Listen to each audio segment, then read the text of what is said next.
C, Zoning Ordinance Modernization Alignment Projects Update. Mr. Hosh, Mr. Donahoe, and Mr. Nannery.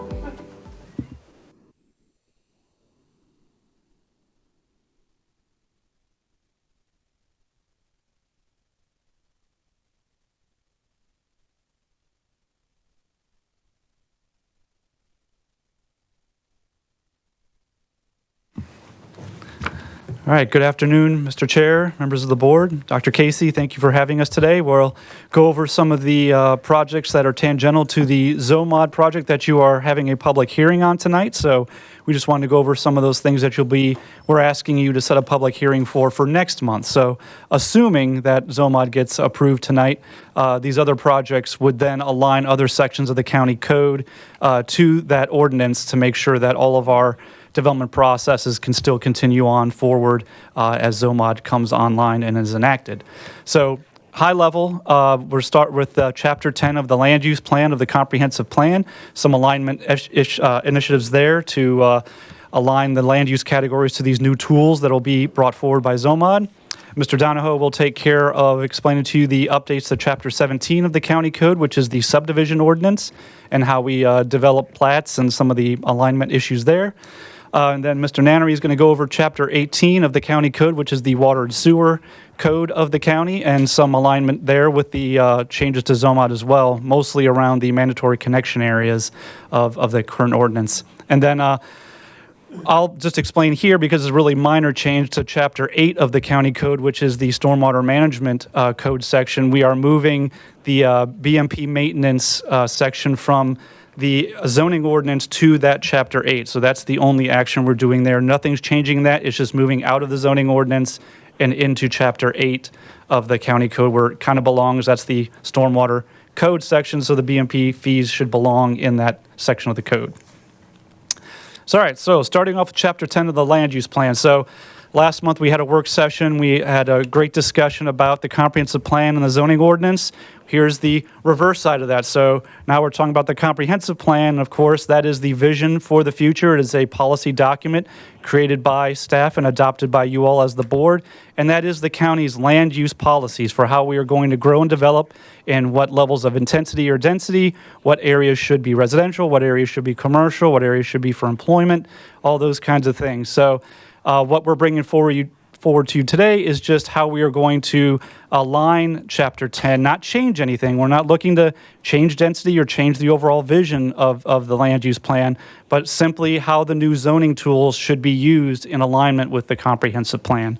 So that's what we're bringing for you tonight. But just as a reminder, the plan is the vision, the ordinance is how you get it done. And because we've now got a new set of tools, how those tools are guided is how the comprehensive plan functions. So we're bringing forward some tweaks there to help guide how those tools are used. So again, the comprehensive plan, just a real high-level view.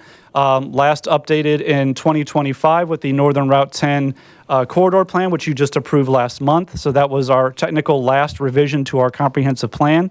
The plan is based on our current ordinance, so that is why we are bringing forward to you today the request to set that public hearing on these amendments. The current Chapter 10 of the comprehensive plan is based on the current 19.1 ordinance. So it has things like office, because there's office zoning categories, and so on, because you can't have land use categories that cannot be implemented. So the land use plan and the zoning ordinance are always tied together. And so again, this effort is to realign the land use plan to the new ZOMod tools.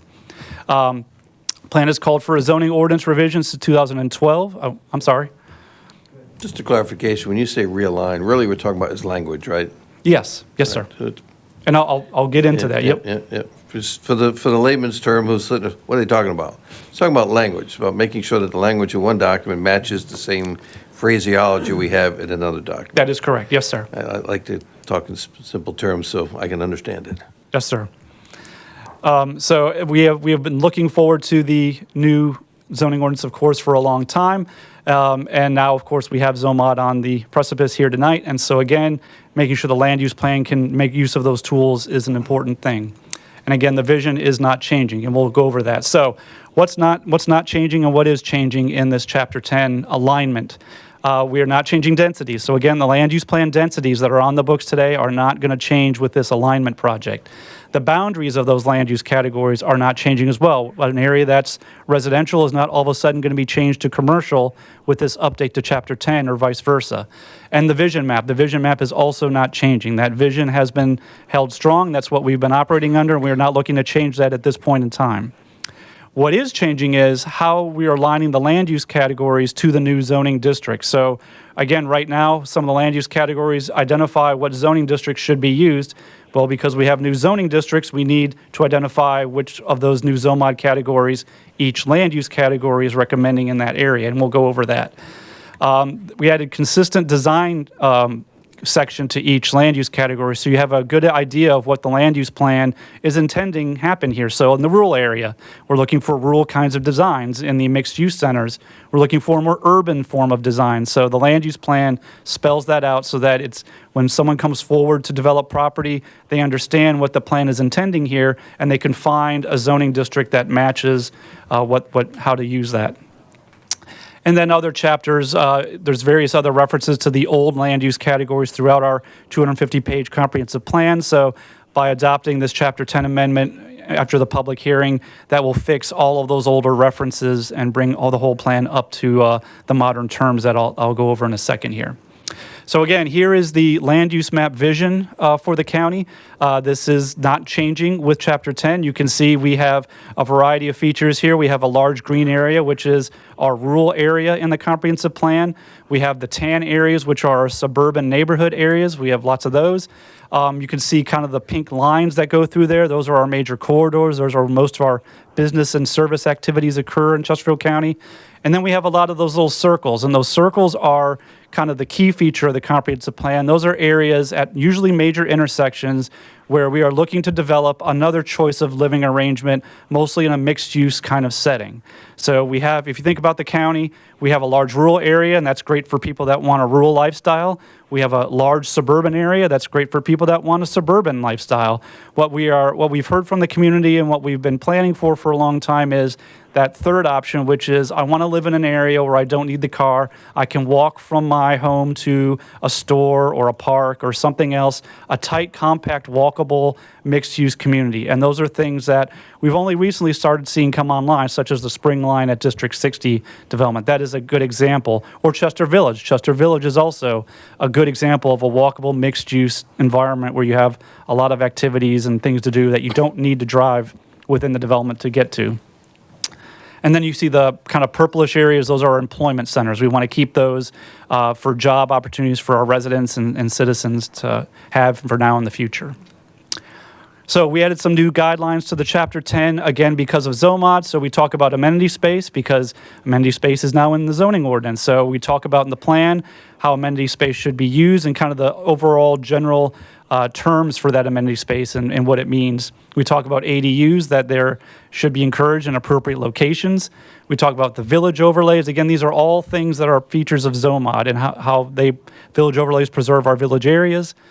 We talk about maximum residential density for projects in non-residential land use categories. So we've had a couple zoning cases come up where someone is requesting to do a residential development in an area where the comprehensive plan says there should be commercial development. And when something like that happens, the comp plan no longer has any guidance to its land use recommendation. So seeing some of those past zoning cases come on board, we have added a guideline in there that puts a density recommendation in there for those kinds of projects should they come forward. And we're not saying they should, that's a good idea, but if they do, at least you have some guardrails in there from the comprehensive plan, which is the point of having the plan.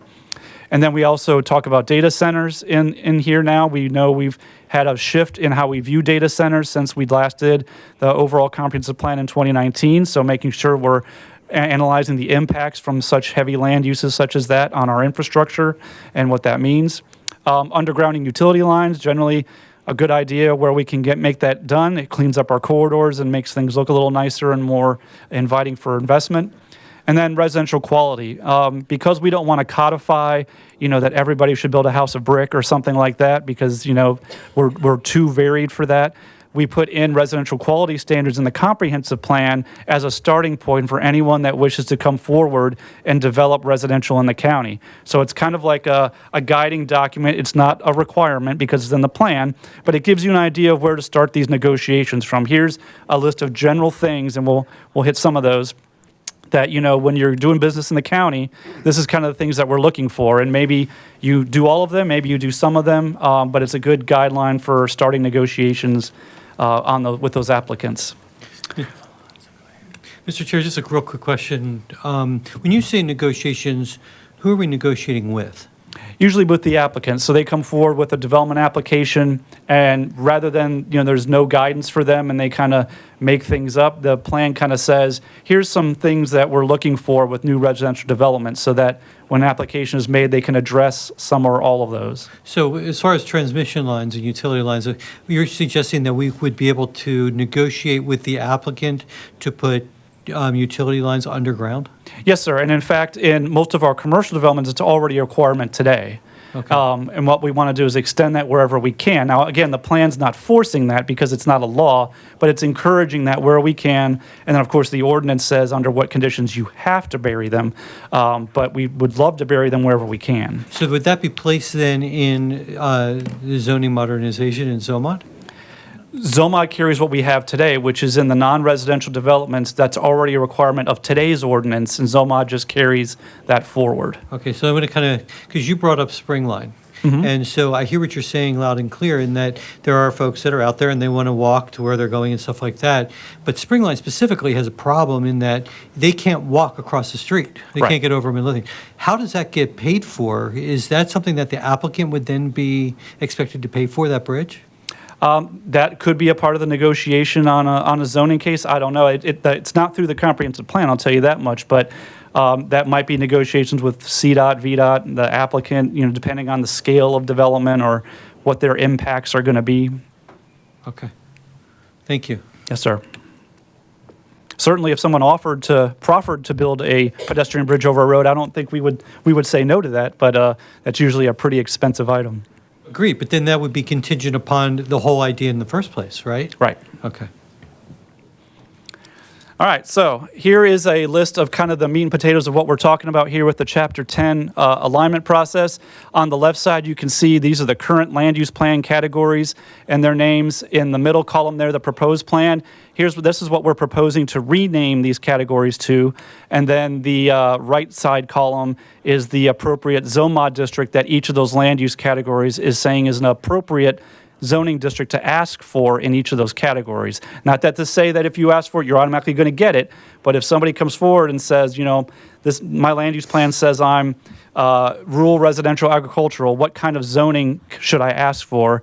The plan guides you to say these are the three districts, the A, the RC, and the NB rural would be the appropriate ZOMod districts you could do, and of course, all the rest would depend on what exactly they're doing and where and how and that kind of thing through the zoning process. So you can see the first two categories are staying the same, the residential agricultural and the rural residential agricultural. We're leaving those names alone. That's basically the whole southern and western part of the county. The density is not changing or anything there, of course, because again, density is not changing. But again, you can see how the land use plan with this alignment is saying, again, how it's tied to ZOMod. These are the categories you would use in those land use categories, those zoning districts. Low density residential. So when we get into the residential districts, we have a little bit of a naming change. What we're trying to do is, because there's some overlapping naming conventions in ZOMod, we're trying to straighten out in the comprehensive plan, be more straightforward to your point, Mr. Carroll, about what exactly the plan's calling for. So our former low density residential, which is basically 1 acre lots, is now going to be known as residential neighborhood 1. So 1 acre lots. And appropriate zoning in ZOMod is SRNB. And you're going to see a theme through here. So suburban residential right now, 1, which is 2 units an acre, we're going to change to residential neighborhood 2. So the number after each of the districts tells you the density cap.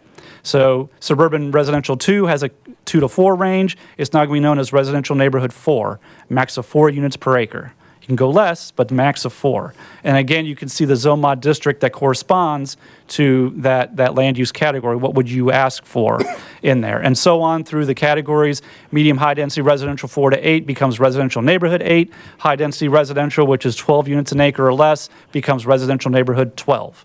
And again, you can see the ZOMod districts that aligns with. In the mixed-use side, we didn't really make any changes there. We are renaming residential mixed-use in the current plan to neighborhood mixed-use because it just makes better sense. It's more in line with the naming conventions on that scale. That's all it is. And actually, this is the only time we are changing density in the plan. We're dropping the density from 12 units an acre in the current plan to 8+ units an acre in the proposed alignment of Chapter 10. So that is the only density change. It's going down, not up. The community mixed use is staying the same. The regional mixed use is staying the same. Those are those dots you saw on the vision map of those various scales. And then we get to the office categories. Because ZOMod has no office-only district, because office has changed since the early 2000s, those have been folded into our arterial business and light business and employment categories. So today's comprehensive plan categories of neighborhood office, corporate office, convenience business, are all being deleted and being shuffled into other land use categories. So, for example, someone at neighborhood office today would be folded into light business in the comprehensive plan's new land use category, which covers the appropriate zoning categories that we'll get to in a second. Neighborhood business goes to light business and arterial business, so split between the C2 and C3 of today. And then community business, which is normally C3 today, goes to arterial business, is its new name. And that aligns with the CC ZOMod category. And then general business C5, we are doing away with C5. And C5, as we talked about with ZOMod, is being split between commercial, corridor commercial, and the WD district, basically an industrial district. So in the comp plan world, it goes from general business to arterial business and office, light production, and assembly, which is our light industrial category, which is here. So Cordley, which was our corporate office research Chair. development. Yes, sir. Sorry to stop you. I know you're Yep. trying to get through it. One of the questions someone's going to ask is, so what happens if I'm currently zoned C5? What happens to that zoning? So C5 in the ZOMod conversion map, depending on the use, goes to either commercial corridor if you're a commercial use, or to a WD or an EC district, depending on if you're an industrial use. So it depends on how you're using the property. That's how your conversion happened. Currently using? Currently using.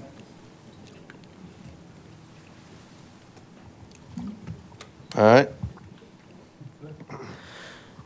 So it's my understanding that one of the people of the Southside Speedway came to Rachel and spoke about the C5 that's existing there, and it's been kind of protected, that it's going to continue to be the C5 of the racetrack, correct? With the racetrack as a use. Yeah, so the caveat is if you have a CUPD or a CU, a conditional use or a conditional use plan development case on your Yes. C5 Yes. that identifies C5 uses, that stands no matter what. Okay, we're just getting clarification. Yep. You knew exactly what I was going to ask. But it's not just that. There are a lot of businesses that are currently C5 in Chesterfield County, or even properties that are currently zoned C5 in Chesterfield County. And we're talking about changing all that, right? Yes, sir. How does that affect, I guess it's depending on what their current use is, right? Yes, sir. What about a property that's not in use? So there, we looked at the surrounding context of the area. You know, if it was on a major corridor, fronting, those kinds of things, we made a call on the conversion based on that. And that's what's been available to the public. And we have had some conversations with property owners that are interested in doing things of one nature or another. And we have worked with them to change that based on those conversations with them. Is this part of the phase-in that we talked about on those things? That it'll phase in over time, not immediately? Yes, sir. So in ZOMod, should you adopt it tonight, there is a 5-year clause in there that continues the C5, I1, I2, and I3 uses as they are permitted today for the next 5 years, despite whatever ZOMod category they got rezoned to. So that 5-year window will allow them to continue. So if somebody owns C5 today, we converted them to CC, but they wanted to do a warehouse. They had a plan to do that at one point in time. They may want to do that. They have 5 years to file a site plan and get that warehouse use going, or come through zoning and rezone to a land use category or a zoning category that allows warehouse.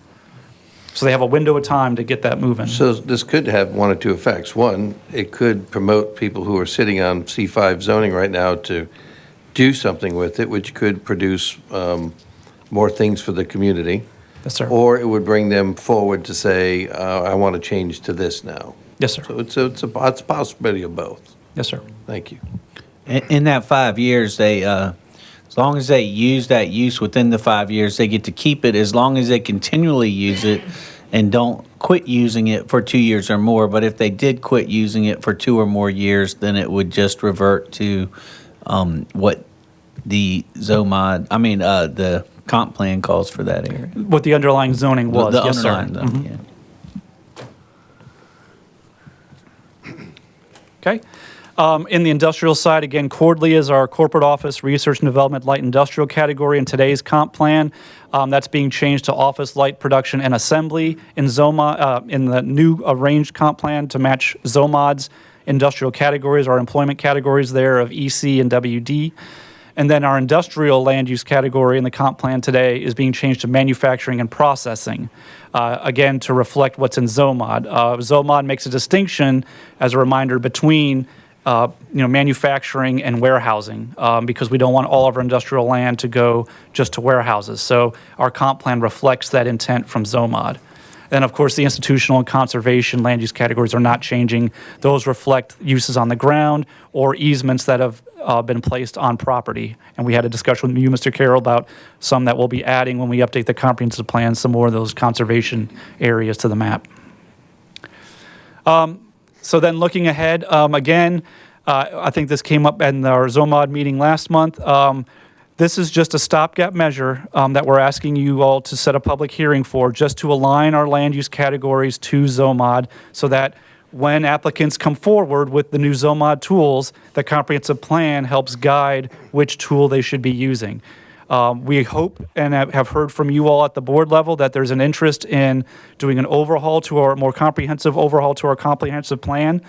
We look forward to starting on that, and that is where we will get into setting maybe a new vision for the county with the help of the public and you all and the Planning Commission going forward, and that could be a whole new land use categories and where they apply, where we want density, where we don't want density. But those will all be discussions with that comprehensive plan update process that will involve a lot of citizen engagement, as you can imagine. So I just wanted to point that out. I appreciate you saying that. That was my second point that I was going to make if you didn't. The first one, you did start off earlier and you said that the comprehensive plan is created by staff, and that could give a false impression. Staff works on a comprehensive plan with the citizens, with Yes, the sir. Planning Commission, with the Board of Supervisors. They don't create it and then take it to people. They work in conjunction to create the plan, but they don't by themselves create. I just wanted to make sure that that was clear. I appreciate that clarification. Yes, It's sir. going to be a lot of people involved in this in the county as we go forward. Yep. Thank you. Any other questions on the comprehensive plan before I turn it over to Mr. Donahoe? All right, thank you. All right, good afternoon, board members, Chair, board members, Dr. Casey. Very pleased to be bringing forward a topic that we don't get a chance to discuss with the board too often.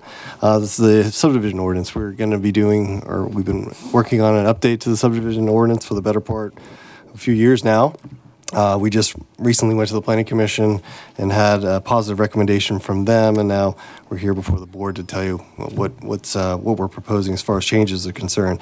Now, the goal here is of course, we're looking to align the subdivision ordinance to what we're doing in ZOMod overall. We want to make sure that we have a tool at the end of the day that will ultimately correspond with what we're doing in ZOMod and be a tool that helps implement ZOMod with projects that come in moving forward.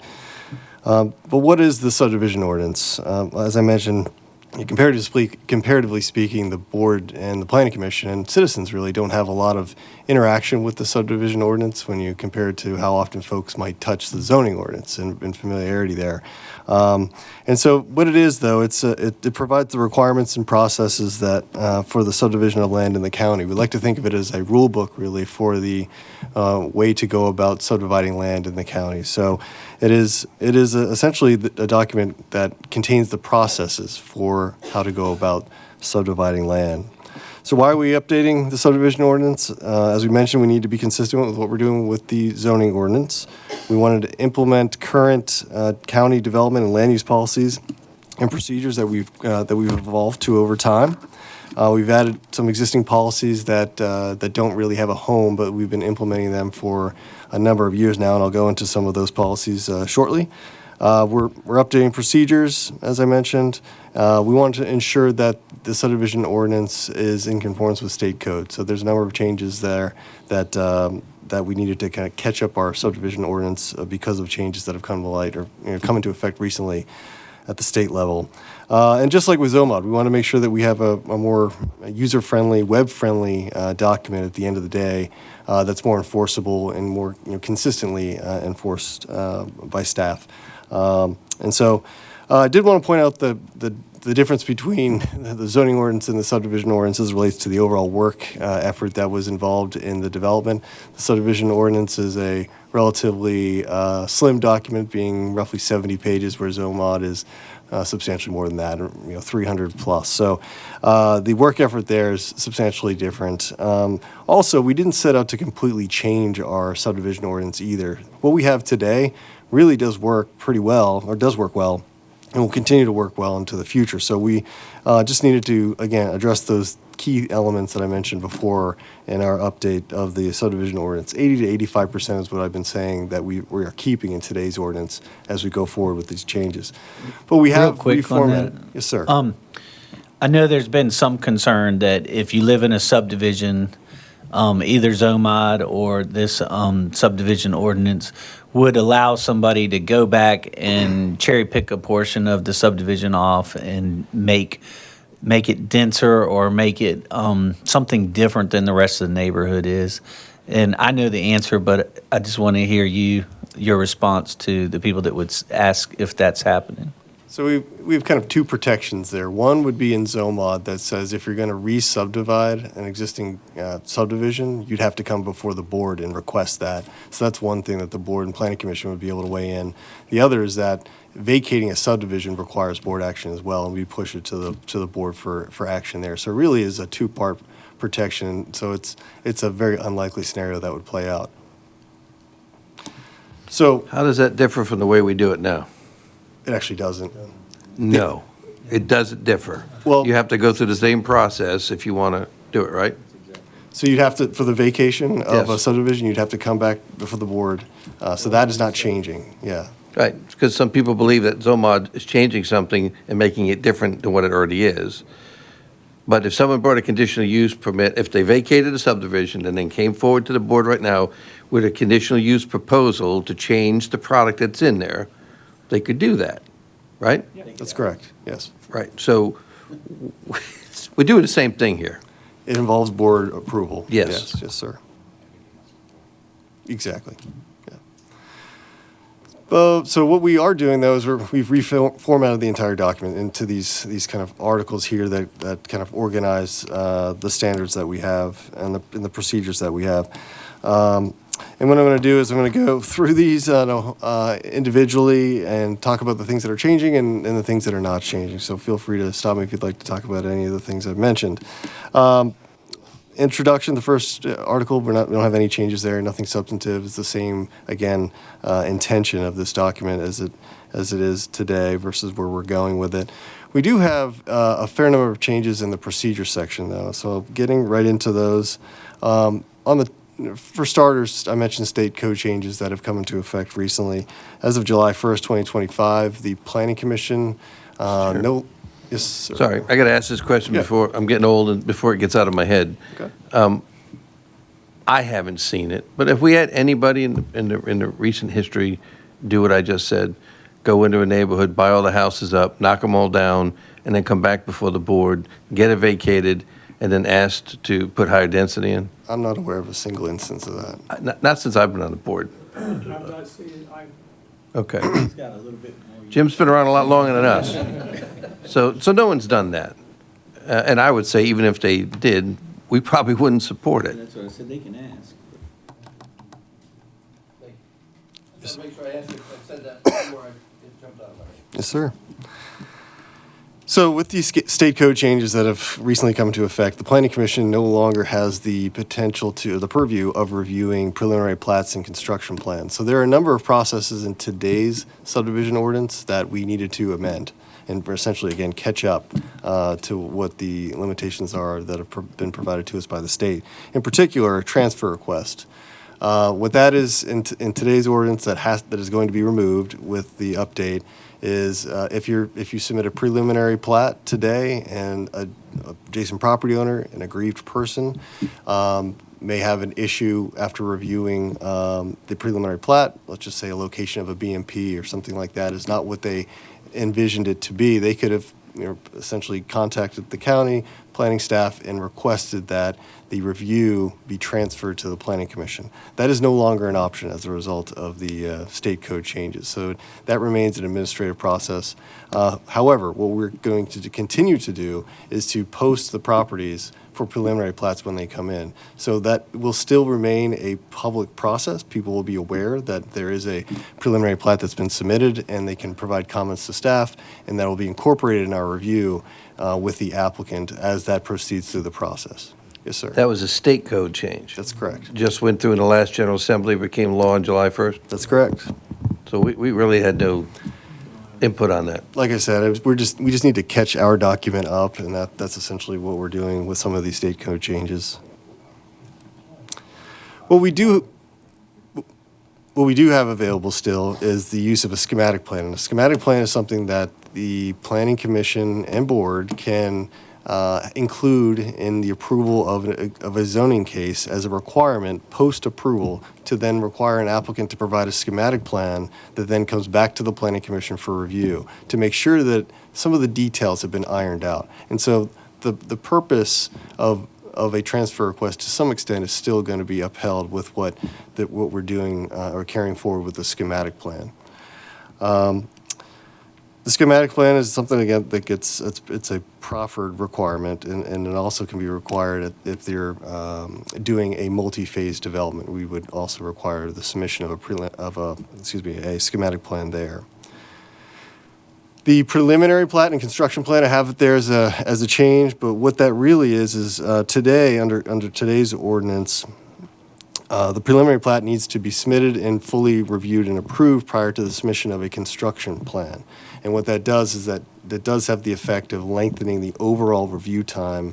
And we've heard from time to time from applicants that, can we work with them to some extent of concurrent review? And so we have, worked with some of our stakeholders to develop a process that we maintains the integrity of our process overall in the review that we have, as well as allowing for some level of concurrent review. So right now, as we're proposing in the language in the new subdivision ordinance, would be that a preliminary plat would be submitted, the first review, staff would review it, provide comment to the applicant, and upon that time, the applicant could submit for the first construction plan phase.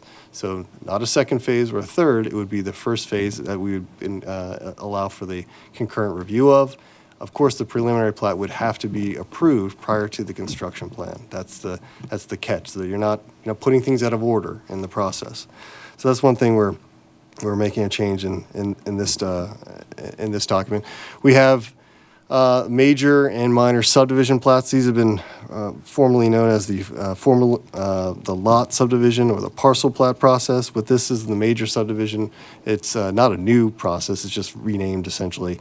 And this is the most common type of subdivision. This is your large scale, any kind of subdivision that you might have, Collingtons, Roundtrays, those type of neighborhoods go through this major subdivision review. This would include infrastructure as well as lots. Now, the minor subdivision plat, this would be for qualifying properties of 5 acres, minimum 5 acres and 250 feet of road frontage. And so that's a less complicated review, tends to be less time in that review. It doesn't, and it's usually for 1 or 2 lots. It's not for an entire neighborhood. That's the major subdivision review. We also have included a few different plat types that kind of get at some of the business needs of our applicants that we work with. And what we, aside from the major and the minor plat review or plats, we have what we refer to nowadays as the NFRU, which is a not for residential use plat. And that's kind of a plat that's somewhat of a catch-all for any of our plats that don't fit into the major or minor process. So if somebody's breaking out a piece of property for the purpose of ultimately submitting a site plan and developing a multifamily development down the road, the process right now in that subdivision to create that property would be that NFRU, not for residential use plat. That terminology has proven difficult for developers when you have a not for residential use plat label and you're intending on building multifamily. So what we've done is we've developed a few different plat types that speak to kind of the end result of what we're intending to have that property develop as. And that would be a non-residential subdivision plat, that's a new plat, along with multifamily subdivision, residential phasing plat, and a mixed-use phasing plat. This is all kind of helps to get at improving business practices really for not just us, but on the applicant side as well. So continuing on,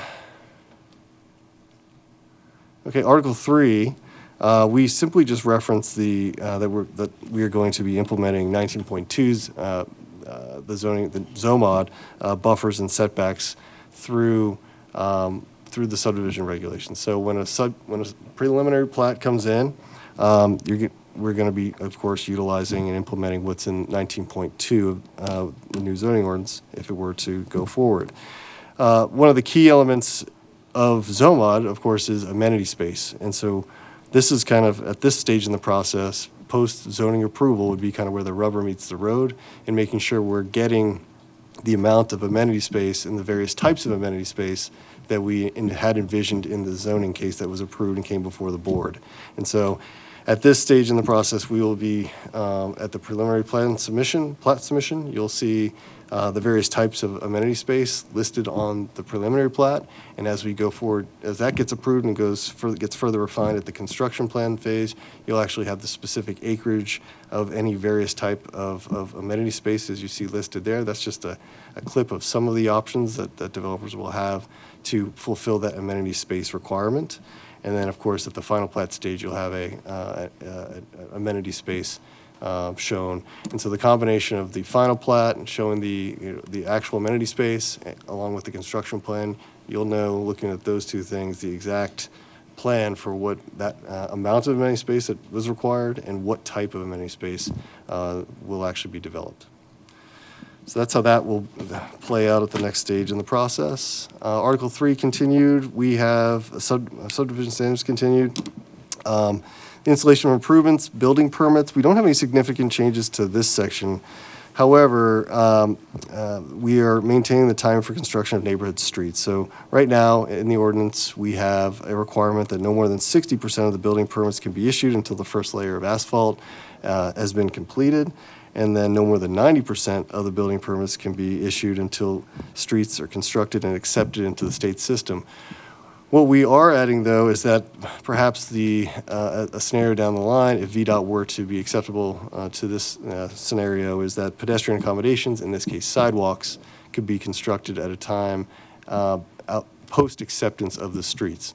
And what this is born out of is very often we are hearing from builders that they're having to build sidewalks for the purposes of state acceptance, and then they get damaged, and then they have to go back in at a later time and rebuild, and in fact, completely rebuild in a lot of instances, sidewalks.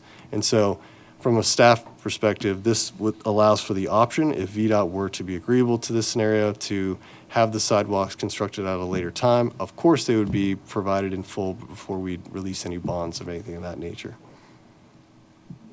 Isn't there the same potential to damage the asphalt road that's been put in, depending on the equipment you have to bring in to do the sidewalks?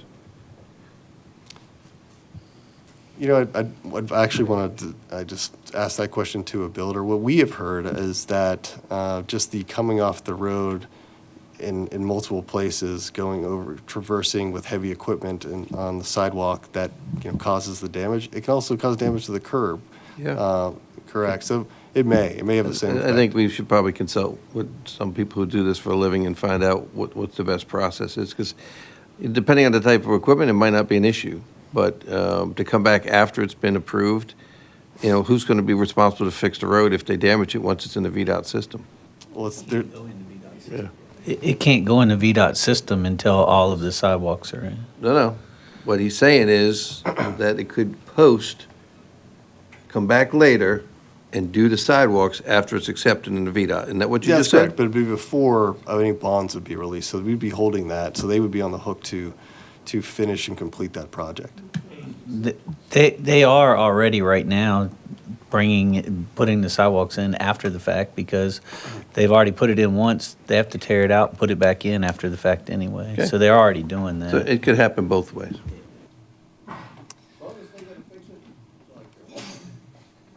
And they would. Oh, excuse me. Yes. But doesn't that just add to the cost of the houses because they're just going to add that on? It actually, theoretically, right now, lowers the cost of the house because right now, a lot of times they're building the sidewalk twice, and That's now what I'm they only talking have about. to build it once. That's what I'm talking about. Okay, yeah. Yes. When you have to build it twice, it could add to the cost of the house. That's a good point.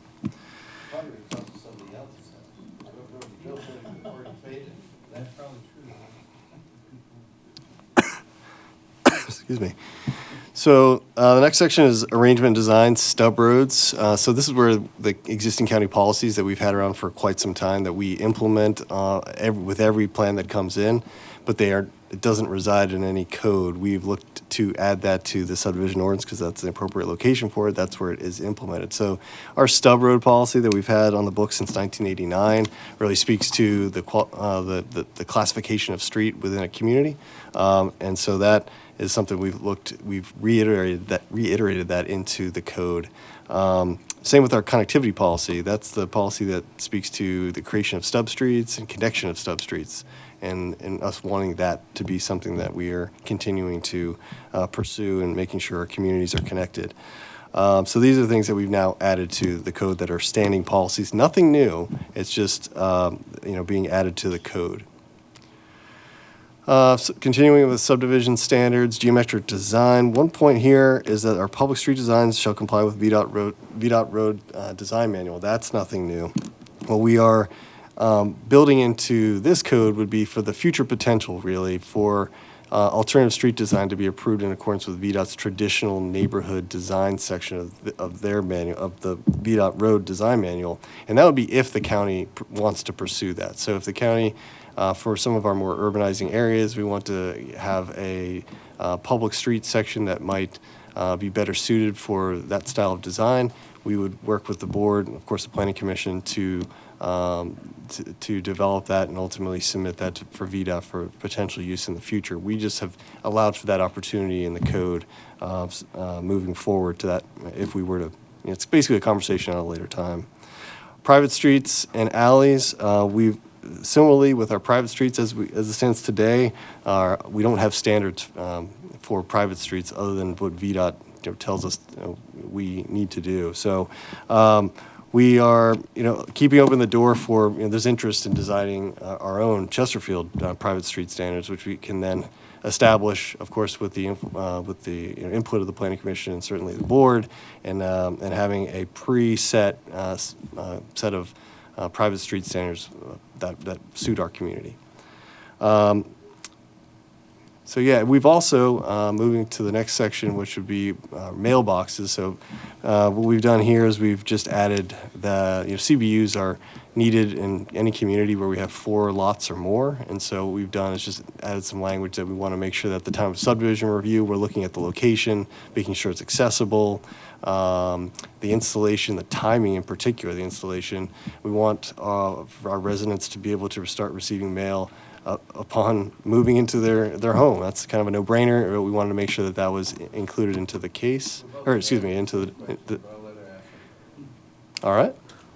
Well, I'm just simply saying that I've had lots of people contact me because they've lived in the neighborhood for I don't know how long, and they haven't been able to get their mail because the builder didn't turn the keys over to the post office, or the post office doesn't have the keys supposedly. Yeah.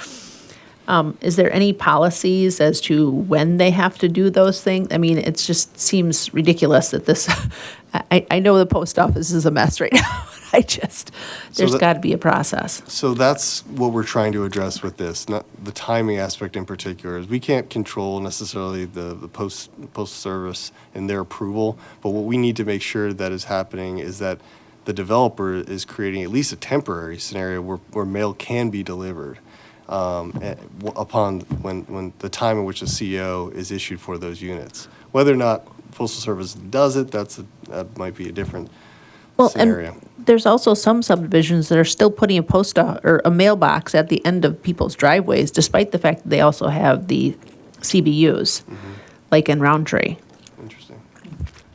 But my question was a little different, which is what guidance are we getting from the U.S. Postal Service on what type of mailboxes will be available in the neighborhood? For example, in Harper's Mill, when it was, some sections were built, they were allowed to have mailboxes. And then another section was built and they said, no mailbox for you, we're going to give you a cluster box. So what guidance are we getting from the Postal Service for these subdivisions as they come out of the ground to say, this is what you're going to be allowed to do and not allowed to do? I would say there's a fair amount of work to be done in that regard, I'd say, at this point in time. Where we have 4 or more lots is really what we're, in our communications with the Postal Service, that's kind of where we are with establishing CBUs, clustered, areas for these mail receptacles. As far as where, is it always I'm going to gonna be add that way something going else. forward? Yes, sir. So the reason I asked this, especially in our over 55 communities where we have a lot of elderly people moving in, to get the surprise that you're not going to get your mail anymore at the box, that you have to drive out and get it somewhere else, I think is unacceptable. I think that's something that they should know going in when they buy a place, and they shouldn't have the mailbox ripped out later and then have a cluster box put in, which is what happened in sections of Harper's Mill to some of the people there. And so I want to make sure moving forward that we make sure the developers know that you have to be crystal clear on what it's going to be, and they need to get that direction in the best way they can from the Postal Service. And if- Yeah. Can I- And Mr. Carroll, if I could just add to that, you're absolutely right, and I think it might have been about 6 years ago or so, the U.S. Postal Service issued almost a 100-page document on the transition to cluster boxes, and while if you read it, you would think they would be doing all of that the next day, they have not necessarily been consistent even in the implementation of that, which has created greater confusion, not just for citizens, but even developers or planning department officials, because we advocated, even to our federal delegation at the time, that for subdivisions that were at least in process, bring closure to that process, to your point, because in fairness, the developers and builders were advertising what they knew to be true when they started the process. Plus, even our road networks and where you were to locate a cluster box were not necessarily defined early in that process, as they can be now. But it has been very frustrating, and we have been, unfortunately, the middleman on behalf of the federal government on that regard. Yeah, and we've simply just allowed for basically us to have a seat at the table in determining where these cluster boxes end up going, right? Because from a planning standpoint, it makes sense for us to, weigh in on safe locations. Is it accessible to the majority of folks in the community, instead of just kind of taking what is given to us and not being able to relocate based on any particular policy. So I'll move on. Articles 4 and 5, that's enforcement, in our administration section, really no significant changes there. We've carried forth kind of the same, again, intention for enforcement and administration in the code. Article 7, definitions and rules of interpretation. Again, for enforced or alignment with ZOMod, the key thing there, anytime we have terms that are more used in ZOMod, and there's a fair amount of those that are also utilized in Chapter 17, the Subdivision Ordinance, we include a reference to 19.2. It just makes sense. So as we update definitions down the line, it's done one time. The big thing for us is making sure that we don't have 2 different definitions for any one term. And that may have happened in the past, who knows? But we are making sure that's not something that we have as an issue moving forward. Also, we've added a number of definitions that should be really helpful to our ultimate enforcement and implementation of the subdivision ordinance. Let's see, legal provisions, we've included this as essentially a change, but it really is just that we're repealing the entirety of Chapter 17 as we know it today, because we've completely reformatted the document and asking the board to approve 17.1, which is the draft that we have today. And then lastly, Article 8 is the submittal requirements. We are in a digital age where our review of documents or plans, plats is all done online, and so submissions are made that way. If someone needs help with that, we always help them. So no worries there. But that's the review kind of format or venue. The submittal requirements, we've included some tables so it's very easy for folks to understand what plat type, what plan type they're submitting, what things they need to include on their plan. So all that stuff speaks to the user-friendliness goal that we had. And then lastly, our fees have generally stayed the same. We have included a few different new fees that are modest in nature just to cover some of those new plats that I mentioned that don't exist under today's code. But overall, our fees remain constant. So with that, that's the overview we have this evening. It's the subdivision ordinances on the agenda this evening to be set for public hearing for October, and I'll be happy to answer any questions. Board members, any questions on that portion? Save the rest for October. Well, thank you.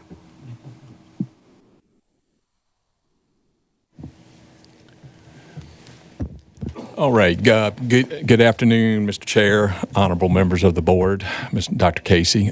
You're probably wondering why utilities are sitting at the table when we're talking about ZOMod and the zoning ordinance. So principally, the requirement to tie to the public water and wastewater system currently resides in Chapter 18, Water and Sewers of the county code.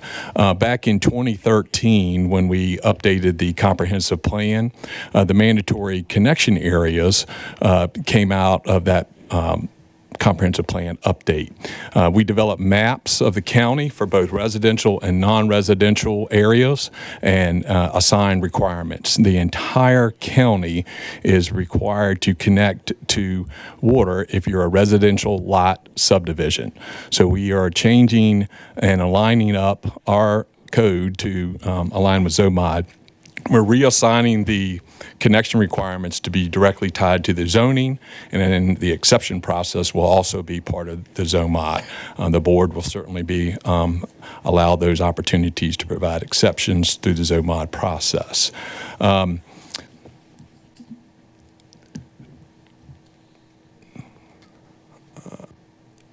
So on residential development, we have a section 1860 that talks about your lot subdivisions, and we call it fondly the mandatory connection area. We have both water and wastewater. We need to take these sections and reassign them to the ZOMod. This is codified in the code, so we need to remove these so there's no conflict. Both on the water and wastewater for residential. The southwestern portion of the county is excluded from residential connections. Two of our more common known subdivisions would be Chesden Landing and the Highlands, where they have septic systems. On the non-residential side of the house, every new non-residential structure has to connect to the water and wastewater system when they're in these areas. It's not tied to the zoning. You can be I, you can be C, you still have to connect if you're in those areas. So principally, again, the southwestern portion is excluded from the water and the wastewater connection area. As a geography point, the CVS at the corner of Hull Street and Baldwin Creek is the northeast corner of the non-residential, not required to connect area. So they're on a septic system sitting right across the street from Matt Green. So we're going to reassign those principally to the zoning classifications. You can imagine that your more dense classifications, your suburban, your semi-urban, your high-density non-residential developments, you can see this early aerial photographer stone bridge here would be required to connect. That said, we're a relatively simple part of this process. I'd be happy to answer any questions that you may have. Just to clarify what Mike said here is that, the ZOMod, the zoning districts now carry the connection requirement. So each zoning district will tell you whether or not you have to connect, depending on the options. So that's why we're removing that redundancy. So you see zoning cases now that have a two-part request. One is for the rezoning, one might be for, an exception to Chapter 18 for the mandatory connection. And then we have two different sets of recommendations. All that's going to just be in the zoning process now, not two separate chapters with two separate recommendations. Utilities will always be reviewing those exceptions if they were to come in, but it'll be one process under zoning now, so it'll make things a little easier. Yeah, we'll still be asking the questions, what's your plan? Are you planning to connect? So that we know if they're going to be asking the board for an exception. So when it gets to you, that's been fully vetted. And we did probably 4 to half a dozen work sessions with planning to flesh out a lot of the nuances of this. Thank you, Mr. Chair. I brought this up before, and I guess we'll bring it up again, in that for the southern part of the county, and they're not connected to water, and heaven forbid there was a fire, then how is that handled? Are we on the hook to purchase tanker trucks to put out that fire, those kind of things? Already have them, and, a tanker truck empties very quickly. How is that working? I could interject somewhat. If you drive along a lot of the rural roads, you'll see some drafting sites to nearby ponds. A lot of irrigation ponds are out there, dry hydrants, and so it's a little blue sign. That's one source for them. To the degree that how large the fire is, multiple units would be deployed to it. Again, there's anyone whose house catches on fire is a tragedy, and they're trying to get there as quick as possible to save life first, and then property.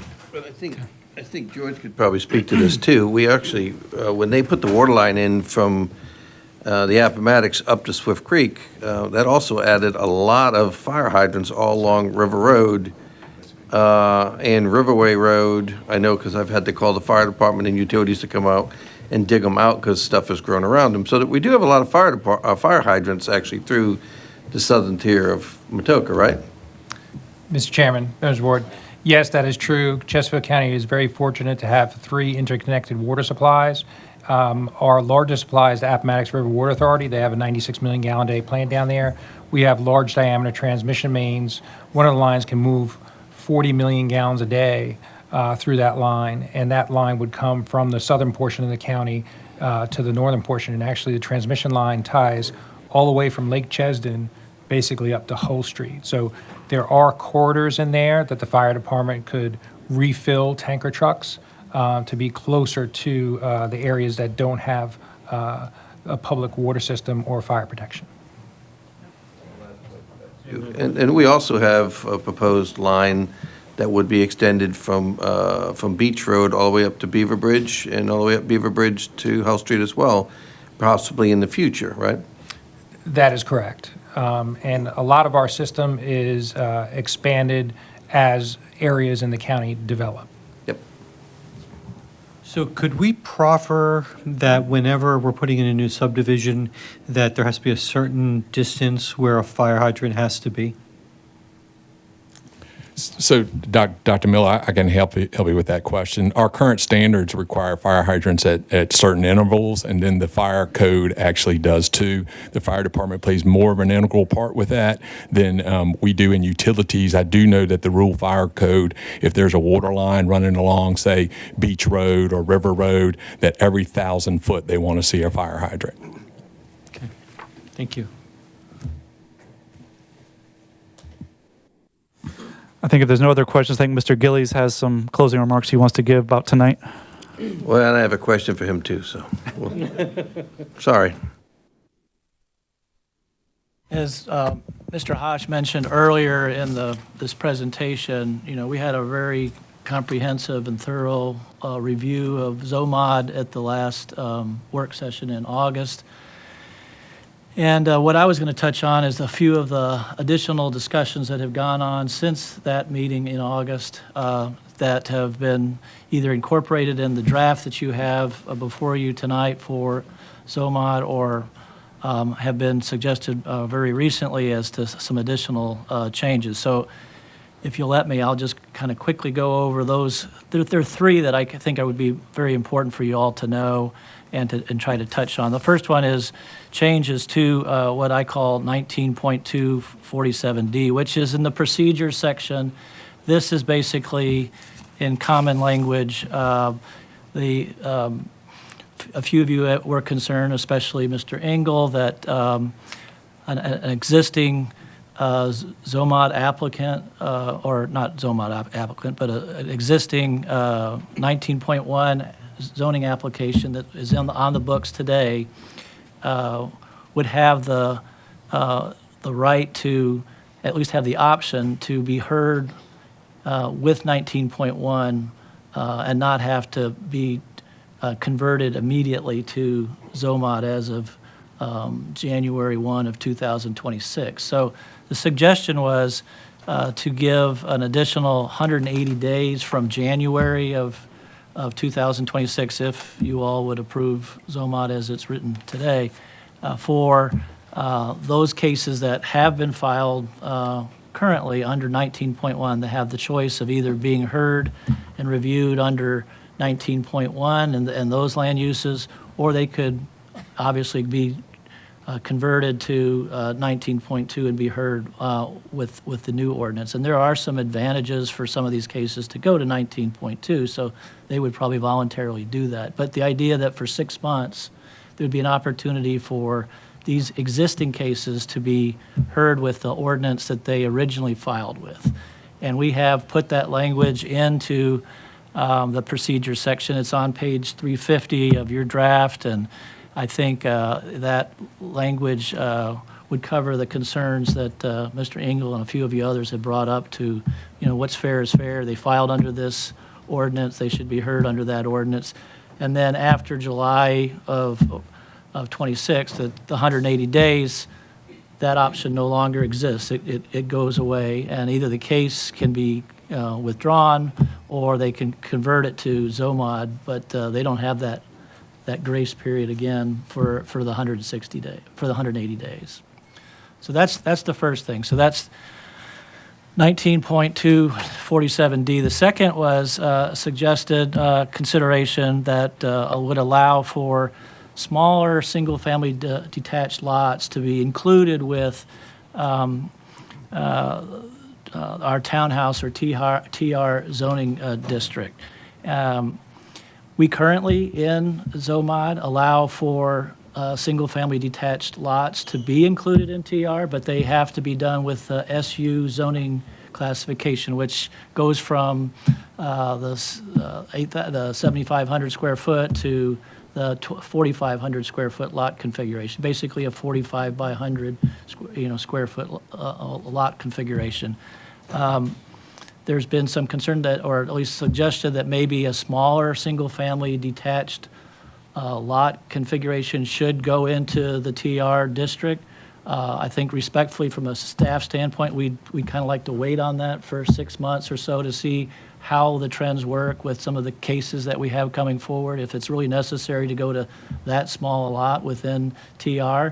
And if you are insistent on trying to move forward with a smaller lot configuration combined with a townhouse, our suggestion would be to put that in with the AR district, which is our alternative residential district, and have that as a combined townhouse and small lot configuration. The reason for that is because when we were first laying out the various zoning districts, we were trying to keep the parameters of each of these districts fairly similar, and the idea of a 75 to 4,500 square foot lot. It's a small lot, but it's still pretty much a traditional lot configuration. When you start getting smaller than 4,500 square feet, you're getting into a really narrow situation. It starts to become kind of a patio home or a zero lot line kind of configuration. It would really fit more in our alternative residential district than it would the townhouse district. The townhouse is a more I guess a more traditional residential district, and we'd want to try to stay as transparent as we can with the general public that this is a really smaller type of lot configuration. And so that would be the better place to put it from a staff's perspective, if that's what you wanted to do. But it might be worthwhile to just kind of sit on that for a little longer, seeing how the first 6 months works with some of the zoning cases we have, and then we could make such a change. But totally up to you all for that. Well, I think that was kind of what I had talked about, was adding AR into, or making cottages and smaller alternatives available in AR as well as the SU. I think right now it's just an SU. Well, what we were doing in the TR district, the townhouse district, which is what I understood, you wanted to see if we could add a smaller single-family lot configuration. Like cottage style. Right, which would be us to include basically some language that says single-family detached could be both SU standards or it could be AR standards. Correct. From our perspective of staff, we felt kind of flip that on its head a bit and allow the townhouses into the AR district rather than to allow the AR district into the TR district. Does that make any sense? Okay. And the reason for that is because alternative residential has always been kind of our most flexible kind of catch-all residential district. So if that really was applicants' perspective, they could do it with AR. Okay. You know, there are ways that with existing split zoning that we have within ZOMod that, you know, with the schematic plans that Mr. Donahoe mentioned earlier, that we could still get around some of the issues that I think some of the developers or builders have brought forward to you. But I really think kind of a sit and wait and see how we do for the first 6 months would be preferable for us. But if you want to see something done and made that change immediately, just have it put into the AR district that you could do townhouses using the option, the base option, which we have in that, which allows for, you know, lot configurations of, you know, like 1,300 square feet. And so totally up to you all as to if you want to zig or zag on that particular item. Just to be clear, though, if you pick one of those options, it doesn't give you more units on the property. No. You still get the same amount of units. You're just able to build them on a smaller lot, which would allow for a lower cost product to be able to be built, but it doesn't allow for more units to be built. Because I think some people hear what we're saying and they're like, oh my gosh, they're just going to cram them in there like sardines. And that's not what we're saying. What we're saying is we're trying to give an opportunity for people that need the opportunity on a smaller lot. The lot's going to cost less. The house can cost less, so that we have more opportunities for ownership in the county. But not that we're going to put them in there like sardines and get as many of them in as we can. Yeah. I just wanted to make sure we made that point clear. Well, Mr. Chair, it also adds more green space. It does.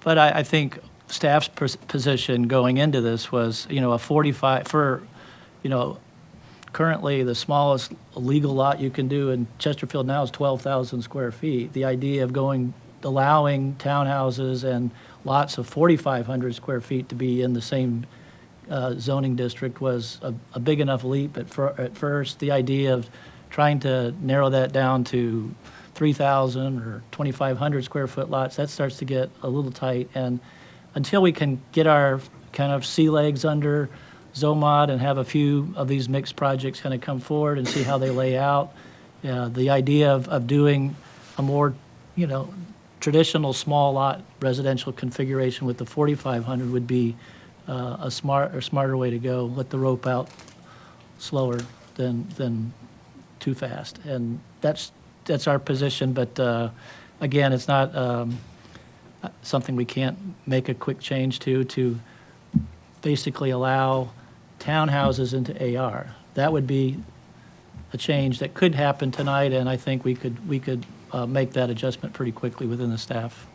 But I guess my thought process behind it, is that it gives you, so we've had opportunities to do affordable, but we couldn't figure out a way of putting mixed things together because the builder would have to get some, and so this gives us an opportunity to have, if someone wants to dedicate some land for Maggie Walker or for affordable units, we could put something smaller and make it look more and spread them out and make them look like they're more intentional, as opposed to just, we're just going to put these affordable people over here in the corner. No. So, and so this is what I just really feel that it's a true mixed use community, and gives builders more of an opportunity if they want to dedicate affordable units. That's just my thought process. If you all would like to go that direction and put it basically the townhouses as a use within AR, I think it accomplishes that, and we can get that kind of typed up tonight for the public hearing. I just want to kind of pick up on a thread, Andy, that you're saying. I just want to follow you in that no document is perfect, and that there'll be changes we'll have to make along the way. Most definitely. But my question is this: a builder comes to, or a developer comes to us and says, "I want to do A," and we're looking at it and go, "Wow, that was one of the things we didn't catch when we were going through this process." Can they build A even though we didn't catch it? Or are we caught in a situation where, well, we'll do it on the next time, but we can't do it this time? Well, How does that work? I personally think with as much thought as we put in it, we can find a way to kind of allow things to move forward in the interim period and maybe make a more permanent fix 6 months or a year down the line, whenever necessary. The idea of using what we call the zoning adjustments within a particular case is one of the tools we have to be able to make some of those adjustments that might work for the developer. And then we do have the zoning deviation clause that, if it's a really good project with some real community advantages and the applicant can really spell that out, we don't want to pull that card out very often for sure. And but I don't think we'll have to do that. I think through the zoning adjustments, we can get pretty close. And I think one of the concerns I've heard from builders and developers is, they just don't want to have to put an exact line as to where this zoning district is, a meets and bounds description versus another district side by side. And then in the, the design of the streets and the topography grading needs that they have, that meets and bounds description no longer works for the way they're laying it out. And I think that's where the schematic plan might be the way, if we had a case come forward and we didn't know exactly from, a specific zoning district description from a meets and bounds description as to where it was going to hit, we could possibly include the zoning adjustment requirement that they had to come back at a later date with a schematic plan that did show exactly where those lines are. And we would, in that zoning process, be basically making sure that the developer at the zoning level would be saying, this is going to be 30 acres of townhouses with, 200 maximum number of units, and the other portion might be the single-family detached lots, and it would be 10 acres and would basically be 100 units. Whatever we would keep them to those density levels and that general area that was described in the zoning case. The line modification might occur a little differently when it gets to the schematic plan, but it'd be a way for us to kind of work the case through without having to put it on pause for an indefinite period of time. Does that make sense? Yeah, I want to boil it down. Okay. Developer comes forward with a project.